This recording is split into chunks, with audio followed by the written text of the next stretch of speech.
mungkin perempuan pertama Tionghoa yang ada di kabinet, dan persis seperti yang disampaikan Pak Mas Halim. Ya intinya kita harus lebih dua kali senyum gitu, untuk membuktikan keindonesiaan kita. Tapi saya cukup bangga bahwa dapat komplimen dari Presiden SBY bahwa ternyata dari Anies itu Indonesia sekali. Tapi kerja keras ya, kerja keras untuk membuktikan. Dan yang pengalaman lain yang agak tadi kan apa yang apa Cino sama Krisno dan Cindar. Karena saya pernah tinggal di Tiongkok, di Shanghai. Ya. Jadi waktu saya jadi menteri, itu di koran-koran Tiongkok semua, aku bangga banget.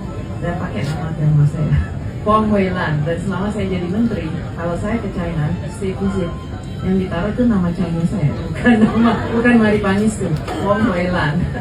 Jadi dalam arti saya masih diakui dari negara leluhur saya, tetapi saya di sini juga diakui sebagai orang Indonesia. Jadi, but we have to work at it, ya. Dalam arti saya bangga saya orang Indonesia, persis kayak dia. Saya tidak, kayak saya punya leluhur Tionghoa, tetapi saya adalah orang Indonesia first and foremost. Ya, itu aja sih pengalamannya, tapi you have to work at it. Ya, saya nggak menyangka sama sekali ya bahwa akan begitu banyak orang gitu, karena ini kan sebetulnya spontan gitu ya. Saya tinggal di Belanda, terus saya pikir ini bukunya saya nerjemahin kok, karena kok nggak ada publishingnya sama sekali, nggak ada PR-nya, nggak ada marketingnya. Saya toh ke Indonesia menghubungi Pak Yudo gitu, dia langsung nawarin. Saya agak ketar-ketir sebetulnya, loh ini saya ngomong saya bukan penulisnya gitu. Tapi akhirnya toh aduh senang sekali gitu, diskusinya hidup sekali, dan saya mendengar banyak hal-hal masukan dari orang-orang lain, pertanyaan yang benar-benar pertanyaan gitu ya. Dan tentu Pak Didi dan Pak Arianto yang super hebat. Senang sekali.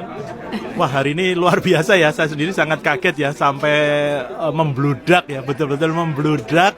Tokonya sampai terasa terlalu kecil, bahkan banyak yang tidak dapat kursi ya. Kami mohon maaf karena memang antusiasnya luar biasa, di luar dugaan kami. Tapi intinya sore hari ini sungguh beruntung mendapatkan momen di mana kami 3 narasumber, yaitu Bu Linawati Sidarto sebagai penerjemah, Pak Haryanto Halim, aktivis dan tiktokers yang sudah sangat terkenal, dan saya sendiri, kami bisa menyampaikan isi buku yang menurut kami sangat luar biasa, buku The Chinese from Indonesia karangan Ibu Patricia Chio ya.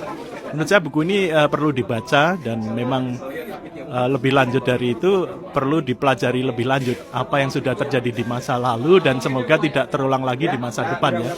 Jadi khususnya untuk anak-anak muda ya, saya rekomendasikan membeli dan membaca buku ini ya. Anda tidak akan rugi karena banyak sekali yang bisa dipelajari, karya seorang yang membuat saya malu. Penulisnya sampai sekarang itu sudah berusia 86 tahun. Saya masih 50s lah, itu nulis satu buku aja nggak selesai-selesai. Ini Ibu Patricia Chio ini usianya 86 tahun, dan dia menulis bukunya aslinya dalam bahasa Belanda ketika beliau berumur 82 tahun. Akhirnya sekarang diterjemahkan untuk audiens yang lebih luas, kita bisa baca. Terima kasih kepada Ibu Linawati yang sudah menerjemahkan. Jadi jangan disia-siakan ya, ini sudah susah payah diterjemahkan. Semoga bisa menggapai audiens yang lebih luas seperti harapan Ibu Patricia Chio. Terima kasih kepada Periplus yang sudah membuat suatu event di mana ini tadi saya lihat audiensnya bukan hanya Tionghoa saja ya, tapi multi etnis ya. Ini adalah ruang-ruang kebersamaan yang perlu terus dikembangkan ya. Semoga Periplus bisa terus meningkatkan ruang-ruang kebersamaan seperti ini. Sukses, terima kasih. Suruh ngomong apa? Ya, ini diskusi soal The Chinese from Indonesia dari Bu Patricia Chio Lim ini sangat menarik sekali, karena menurut saya kalau dibaca akan memberikan perspektif yang lebih lengkap lah soal Indonesia atau Tionghoa Indonesia Tapi kan banyak memang berbicara dari sisi perspektif yang ada di Belanda. Tapi menurut saya ini akan melengkapi puzzle yang ada di Indonesia juga.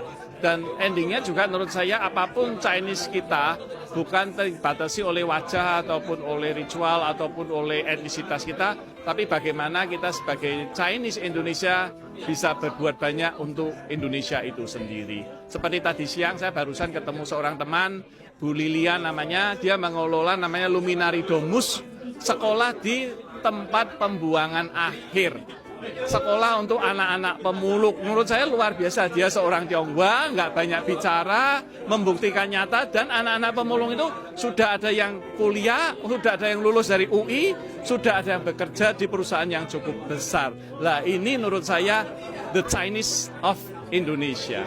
Terima kasih.